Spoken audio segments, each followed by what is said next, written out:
ವೀಕ್ಷಕರೇ ಎಲ್ಲರಿಗೂ ನಮಸ್ಕಾರ. ಸದ್ಯ ಈಗ ಎಲ್ಲ ಕಡೆ ಚರ್ಚೆ ಆಗ್ತಾ ಇರುವಂತಹ ವಿಚಾರ ಬಿಗ್ ಬಾಸ್ ಸೀಸನ್ 12 ಮುಕ್ತಾಯ ಆಗುತ್ತಾ? DCM DK ಶಿವಕುಮಾರ್ ಅವರು ಕೊಟ್ಟಂತಹ ಚಲನಚಿತ್ರ ರಂಗಕ್ಕೆ ಕೊಟ್ಟಂತಹ ವಾರ್ನಿಂಗ್ ಅಂದರೆ ನಟ್ಟು ಬೋಲ್ಟು ಟೈಟ್ ಮಾಡ್ತೀನಿ ಅನ್ನುವಂತಹ ವಿಚಾರ ಇದೇನಾ ಅನ್ನುವಂತಹ ಪ್ರಶ್ನೆ ಎದ್ದಿದೆ.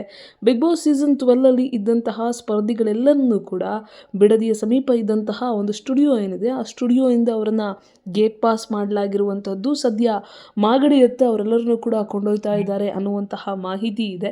ಬಿಗ್ ಬಾಸ್ ಸೀಸನ್ 12 ತಾತ್ಕಾಲಿಕವಾಗಿ ಸ್ಥಗಿತ ಮಾಡ್ತಾರೆ ಅನ್ನುವಂತಹ ಇನ್ಫಾರ್ಮೇಷನ್ ಕೂಡ ಇರುವಂತಹದ್ದು. ಸದ್ಯ ಸ್ಪರ್ಧಿಗಳೆಲ್ಲರೂ ಕೂಡ ಕಂಗಾಲಾಗಿದ್ದಾರೆ. ತಾವು ಎಲ್ಲಿಗೆ ಹೋಗ್ತಾ ಇದ್ದಾರೆ, ಏನಾಗ್ತಾ ಇದೆ, ಯಾವ ಕಾರಣಕ್ಕೆ ನಮ್ಮನ್ನು ಮನೆಯಿಂದ ಕಳಿಸ್ತಾ ಇದ್ದಾರೆ, ಇದು ಯಾವ ವಿಚಾರನೂ ಕೂಡ ಗೊತ್ತಿಲ್ಲದೆ ಎಲ್ಲರೂ ಕೂಡ ಗೊಂದಲದಲ್ಲಿ ಸಿಲುಕಾಕೊಂಡಿದ್ದಾರೆ. ಇವರೆಲ್ಲರನ್ನೂ ಈಗ ಸದ್ಯ ಶಿಫ್ಟ್ ಮಾಡ್ತಾ ಇರುವಂಥದ್ದು. ಇದೇ ಹೊತ್ತಲ್ಲೇ ಈ ಹಿಂದೆ DCM DK ಶಿವಕುಮಾರ್ ಅವರು ಒಂದು ಸ್ಟೇಟ್ಮೆಂಟನ್ನು ಕೊಟ್ಟಿದ್ರು. ಸಿನಿಮಾ ರಂಗದವರು ಯಾವ ಕಾರ್ಯಕ್ರಮಕ್ಕೂ ಬರ್ತಾ ಇಲ್ಲ, ಅವರ ನಟ್ಟು ಬೋಲ್ಟು ಟೈಟ್ ಮಾಡ್ತೀನಿ ಅಂತ.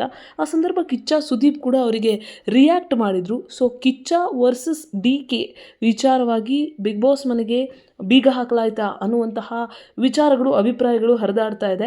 ಆದರೆ ಈ ವಿಚಾರಕ್ಕೆ ಸಂಬಂಧಪಟ್ಟ ಹಾಗೆ ಅಲ್ಲ ಅನಿಸುತ್ತೆ. ಯಾಕಂದರೆ ಸುದೀಪ್ ಅವರು ಹಲವು ಸಲ DK ಅವ್ರನ್ನ ಕೂಡ ಮೀಟ್ ಆಗಿದ್ದಾರೆ, ತುಂಬ ರೆಸ್ಪೆಕ್ಟ್ಫುಲ್ಲಾಗಿ ಮಾತನಾಡಿದ್ದಾರೆ ಕೂಡ. DKನೂ ತುಂಬ ರೆಸ್ಪೆಕ್ಟ್ಫುಲ್ಲಾಗಿ ಮಾತನಾಡಿದ್ದಾರೆ. ಕಾನೂನು ಉಲ್ಲಂಘನೆ ಆಗಿರುವುದರಿಂದ ಇಲ್ಲಿ ಬೀಗ ಹಾಕಲಾಗಿದೆ ಅನ್ನೋದು ನಮ್ಮ ಅಭಿಪ್ರಾಯ. ಖಾಸಗಿ ರೆಸಾರ್ಟ್ಗೂ ಕೂಡ ಈ ಒಂದು ಸ್ಪರ್ಧಿಗಳನ್ನು ಶಿಫ್ಟ್ ಮಾಡಲಾಗುತ್ತೆ ಅಂತ ಹೇಳಲಾಗ್ತಾ ಇದೆ. ತಾತ್ಕಾಲಿಕವಾಗಿ ಬಿಗ್ ಬಾಸ್ ಸ್ಟಾಪ್ ಆಗುತ್ತೆ ಅಷ್ಟೇ, ಆದರೆ ಪರ್ಮನೆಂಟಾಗಿ ಸ್ಟಾಪ್ ಆಗಲ್ಲ, ಮುಂದುವರಿಸ್ತಾರೆ. ಈ ವಾರದ ಪ್ರಕ್ರಿಯೆಗಳೆಲ್ಲವೂ ಕೂಡ ಶುರುವಾಗುತ್ತೆ ಅಂತ ಹೇಳಲಾಗ್ತಾ ಇದೆ.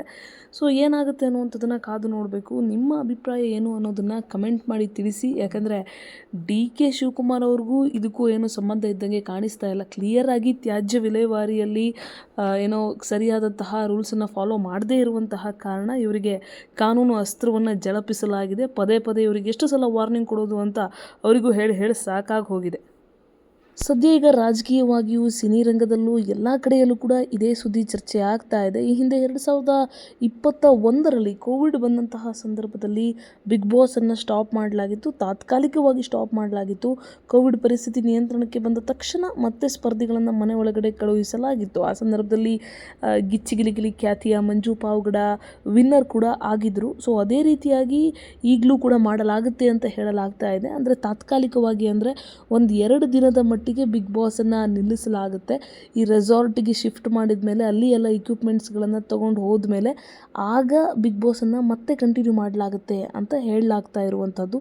ಆದರೆ ಈ ಬಗ್ಗೆ ಅಧಿಕೃತವಾದ ಮಾಹಿತಿ ಇಲ್ಲ. ಆದರೆ ಲೈವ್ ಲಿಂಕನ್ನು ಮಾತ್ರ ಬಿಗ್ ಬಾಸ್ ಸ್ಟಾಪ್ ಮಾಡಿರೋದು ಕ್ಲಿಯರ್ ಆಗಿ ಕಾಣಿಸ್ತಾ ಇದೆ. ಈ ವಿಚಾರದ ಬಗ್ಗೆ ನಿಮ್ಮ ಅಭಿಪ್ರಾಯವನ್ನು ಕಾಮೆಂಟ್ ಮಾಡಿ ತಿಳಿಸಿ.